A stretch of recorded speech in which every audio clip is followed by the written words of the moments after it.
This is Democracy Now!, democracynow.org. I'm Amy Goodman as we turn to the occupied West Bank, where Israeli settlers armed with clubs, rocks and a knife on Saturday attacked a group of journalists, including CNN's Jeremy Diamond. 4 settlers have been reportedly detained for their alleged involvement in the attack. It happened exactly a year after the murder of 20-year-old Palestinian-American Saif Moussalet, who was beaten to death by Israeli settlers. To date, no one's been arrested for his killing. He was born in Florida, worked at his family's ice cream shop there. The journalists were accompanying his dad back to the site of his son's death. As they left, their cars were attacked by the settlers, chased out of town. In a minute, we'll be joined by 2 of the journalists. But first, this is the video footage of the attack shared with Democracy Now! The voices you hear are our next guests, Adele Shoko and Jasper Nathaniel. In the video, you see the settlers attempting to slash the tires of the armored CNN vehicle and then breaking the windshield of the separate car carrying the other journalists. The video is courtesy of independent journalist Andre X, who was sitting in the back. He's saying stop.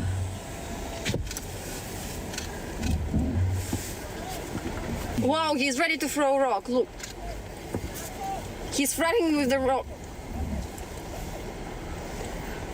They are not letting us pass. The guy is standing in front of the car in front of us, CNN car, not letting him pass, and they're holding up rocks. Yeah, we need to fly behind them. Oh, he's got a knife, he's going for the tire. Oh my God! Go, go, go, go. Oh. No, he's going to our car. Go, drive, drive, move, move, get the away. Move. Drive. Go. Watch out. This attack happened just days after armed Israeli settlers carrying U.S.-made M4 rifles surrounded a van carrying Democratic Congressmember Rouhana, who was visiting a Palestinian village that had been destroyed by settlers. Congressmember Khanna said his delegation was detained for about 90 minutes. For more, we're joined by Jasper Nathaniel, New York-based writer and reporter who covers Israel's occupation of the West Bank on his Substack, Infinite Jazz. He's just returned from the West Bank last night after a month there. So describe what exactly took place on Saturday. The context is really important because the town where this happened, it's called El Mezra al-Sharqiya. It's a village east of Ramallah. And this is a village that is made up of largely American citizens, actually, Palestinian Americans. And if you might remember, Amy, last year when we spoke about Mohammed Ibrahim, who was abducted, a kid who was abducted by Israeli soldiers, he was an American from this same town. Saifullah was his first cousin.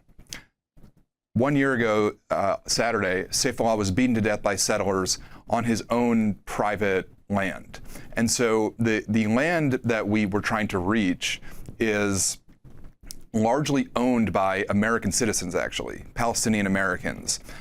Settlers have been occupying it since last April, and basically anybody who tries to get to their own land is attacked. I tried to get there a year ago in October and was immediately attacked. And so this year on Saturday, his father, Kamel, wanted to get there both because he wanted to go to the spot where his son took his last breaths, but also because it's his land. And he wants to show the settlers who are living on his land, who are living in the farmhouses that the Palestinians there have built on their land, he wanted to show them this is our land and we will come reach it when we want to. On the way in, we talked to the mayor of Sinjil, who Sinjil is the town that borders these olive fields. And what he told us was, we know that there is a settler on this land who has an M16 and he shoots from afar. He will just see a car coming and he'll shoot at it. And so, we understood that this was a pretty dangerous gambit right away. And it should be emphasized that the U.S. Embassy, Ambassador Mike Huckabee, I know for a fact that he is aware that settlers are occupying this land that belongs to American citizens. He, of course, is aware that an American 20-year-old was beaten to death on this land. I know this because he spoke to Camel, the father, about it. He has still just allowed the settlers to stay there and attack anybody who comes near. So on Saturday, we went with Camel to try to reach that spot. There were two cars. There was a CNN SUV, which is bulletproof and armored and had slash-proof tires. Camel was in that car with Jeremy Diamond and the camera person, a driver, and the producer. They all had bulletproof vests. The independent journalists behind them, we were in a rented Kia, and we didn't have any of that protection. We were part of the same convoy, though, just our two cars. So we reached the spot where Saif was killed. We get out of the car. Camel has a sort of private moment. He would later say that it was actually, he thought maybe it would be peaceful, but it actually was very distressing because he was just imagining what happened to his son there. But that feeling didn't last because within a couple of minutes, we saw a car full of settlers racing towards us. And so we got back in our cars. We tried to drive out. The settlers blocked the road. And then what you saw in that video is that the settlers first attacked the CNN car, but they couldn't do any damage to it because it's armored. He tries to slash the tires, one of the settlers, and then the CNN car speeds away and they turn to us. And so that's when you see a settler, jump on the hood of our car, smash our windshield. They're throwing rocks at it. And we had to basically escape in, what was a high-speed chase, basically. We hear the screams of another journalist, Adele Shoko, who's joining us now from Ramallah, a Jewish, Russian, independent journalist based in the West Bank. If you can describe your experience as well and why you were there following Saif's dad that day, Adele. Hi, thank you for having me. For me, it's important to join Palestinians to help them to get to their land, because we understand that this privilege of us having the citizenship or privilege of the CNN crew who have an armored vehicle or bulletproof vests, and because of the mainstream media, it allows them to actually, it's the only way for them to get to the land that was occupied. And it's very important to mention that this land is in Area A, which is unprecedented, because in the West Bank, which is divided into Area A, B, and C, the Area C is almost entirely ethnically cleansed by the settlers backed by the Israeli state. And they moved to Area B, attacking big villages, but Area A is another level, and we have to point it out. Now, this happened at the same time, a few days after California Congress member Ro Khanna, and I want to go to a clip of Ro Khanna now, was also detained by Israeli settlers, armed settlers and Israeli soldiers during his visit to the occupied West Bank on Wednesday. Over the weekend, he posted video evidence on social media of Israeli settlers carrying U.S.-made M4 assault rifles surrounding his van in the South Hebron Hills and blocking him from visiting a Palestinian village destroyed by Israeli settlers. He said his delegation was blocked for about an hour and a half. I'm certainly probably the first American politician who's been detained by the IDF and Israeli settlers. I mean, we were at a village that Israeli settlers had destroyed. They had destroyed the school. They had destroyed that village, and we were just looking at it. And these hoodlums come in with machine guns, an M4, an American-made machine gun, and they detain us. They block off the road. And then they call the IDF, and the IDF is on their side, not on the side of the Americans.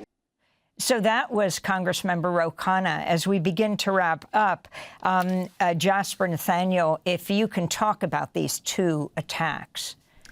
Yeah, I mean, the response to the Ro Khanna incident, I've found sort of grimly amusing, because the critics are saying this was a publicity stunt.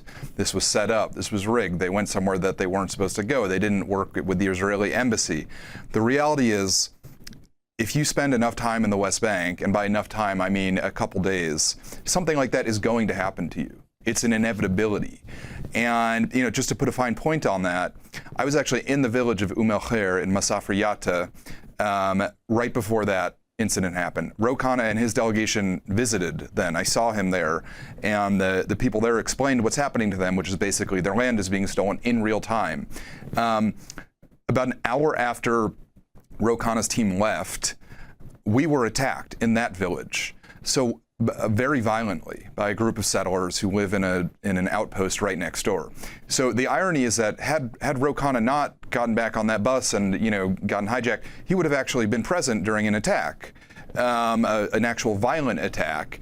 And then like you said, this happens. Me and the Palestinians there are violently attacked. Ro Khanna's bus is held up by settlers. 2 days later, again, there's this other brutal attack. And I think it's important to just, reiterate what Adele said, which is that, as journalists, especially as Westerners, like, we have a privilege of knowing that, frankly, the stakes of killing one of us are much higher than of killing a Palestinian. That's why we go into these places to basically show the brutality and the violence of settlers. Like, if this is what they'll do to me, and this is what they'll do to a congressman, just imagine what they do to the Palestinians. In El-Khair, after I left, the attacks have just continued daily. Yesterday, the Israeli military came in and demolished a family home just because. And so, the pervasiveness of the cruelty in the West Bank, in the occupied West Bank, by the state of Israel and by the settlers, which are backed by the state, is just so pervasive that I would frankly challenge anybody to go into the West Bank, go into places like Masafra Yatta, or even Sinjil, or these villages outside Ramallah, and not face something like that. I mean, it's just impossible. Thanks for watching Democracy Now! On YouTube. Subscribe to the channel and turn on notifications to make sure you never miss a video. And for more of our audience-supported journalism, go to democracynow.org, where you can download our news app, sign up for our newsletter, subscribe to the daily podcast, and so much more.